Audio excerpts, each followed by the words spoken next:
दोस्तों, सोचिए क्या हो अगर आप सुनसान रास्ते पर अकेले चल रहे हो और अचानक से एक औरत आके आपसे अजीबोगरीब सवाल पूछे कि क्या वो खूबसूरत है। तो आपका जवाब क्या रहेगा?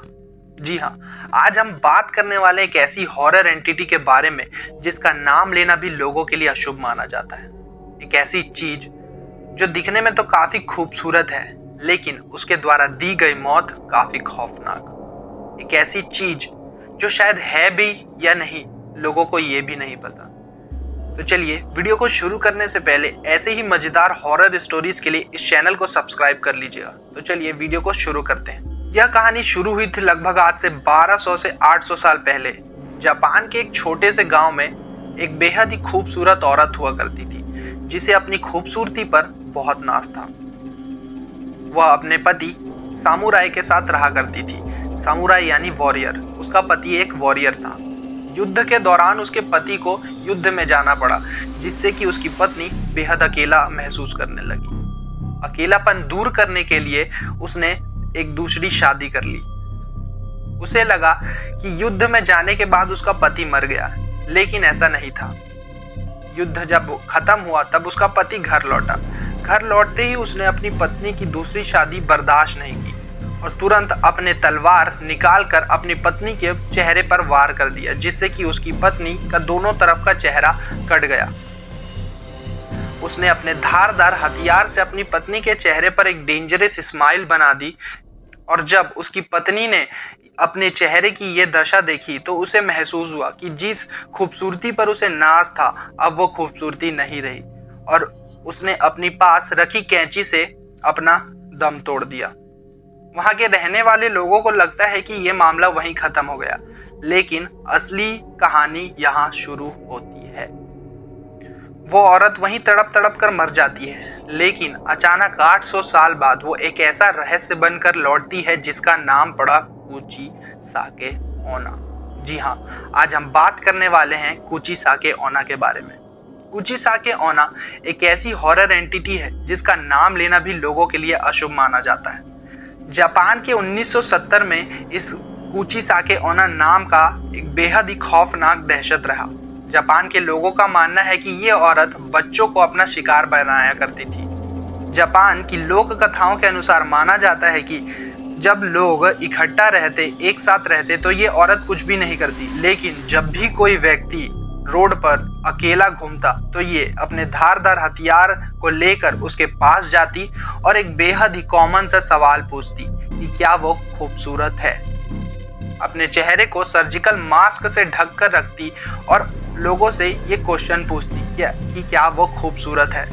अगर लोगों का जवाब रहता कि हाँ तुम खूबसूरत हो, तो वो अपना चेहरे से मास्क हटाती और दोबारा से वही क्वेश्चन उनसे फिर से पूछती। अपना कटा हुआ चेहरा दिखाकर लोगों से दोबारा वही क्वेश्चन पूछती कि क्या वो खूबसूरत है। अगर लोगों का जवाब अब ना रहता तो वो धारदार हथियार से लोगों पर वार करके उन्हें मार देती। ऐसे बहुत से लोगों ने ये दावा किया कि उन्होंने कुची साके ओना को देखा और उसके डर का एहसास किया। ये औरत बच्चों को खास करके अपना शिकार बनाया करती थी। 1970 के दशक में इसकी डर इस कदर पूरे जापान में फैल गई थी कि लोगों ने अपने बच्चों को स्कूल जाने से भी बंद कर दिया था। जापान की सरकार इतनी डर गई थी कि स्कूल को भी बंद कर दिया गया था। कुची साके ओना का डरावना चेहरा देखने के बाद लोगों की जो हालत रहती वे कोई बता भी नहीं सकता। उसका चेहरा दोनों हिस्सों से बटा हुआ रहता, मानो उसके चेहरे को किसी ने चीर दिया हो। काफी लोगों का मानना है कि कुची साके ओना के नाम पर गुंडों और अपराधियों ने काफी फायदा उठाया, लेकिन बाद में पता चला कि ये एक ऐसी हॉरर एंटिटी है जो कि जापान की लोक कथाओं में आ चुकी है। इस कुची साके ओना नाम का पूरे जापान में इस कदर दहशत था कि लोगों ने अपने बच्चों को घर से निकलने तक की अनुमति देना बंद कर दिया था। 1970 के दशक में कुची साके ओना नाम की ये भयानक आत्मा पूरे जापान में अपनी दहशत फैला चुकी थी, लेकिन धीरे धीरे जैसे लोगों ने इस पर काबू पाना चालू किया, ये धीरे धीरे कम होने लगी। जापानीज लोगों का मानना है कि ये आत्मा अभी भी जापान के सुनसान सड़कों पर घूमा करती है और जब भी कोई व्यक्ति इसे अकेला दिखे तो ये अपने धारदार हथियार से उसके पास जाकर यही सवाल पूछती कि क्या वो खूबसूरत है, और अगर लोगों का जवाब रहता ना तो वे उसे मार देती, और अगर लोगों का जवाब रहता हाँ तो वो उनका चेहरा भी अपने कटे हुए चेहरे की तरह बना देती।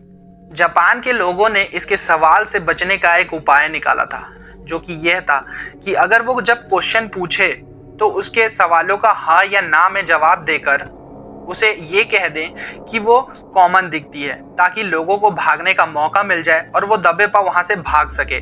लोगों का मानना है कि कुचिसाके ओना से एक बार ही भागा जाता है, अगर वह फिर दोबारा मिली तो उससे भागना इम्पॉसिबल है। दोस्तों, जापानीज लोगों का मानना है कि कुचिसाके ओना एक नाम से डरती थी, पोमेड पोमेड पोमेड। अगर कुचिसाके ओना आपके सामने आ जाए तो आप पोमेड नाम का यूज करके उसे भगा सकते हैं और एक बार अपनी जान बचा सकते हैं। फिलहाल जापान में ऐसी कोई घटना अभी सामने नहीं आ रही है, लेकिन जापानीज लोगों का मानना है कि वो आत्मा अभी भी जापान के सुनसान रास्तों पर घूमती है।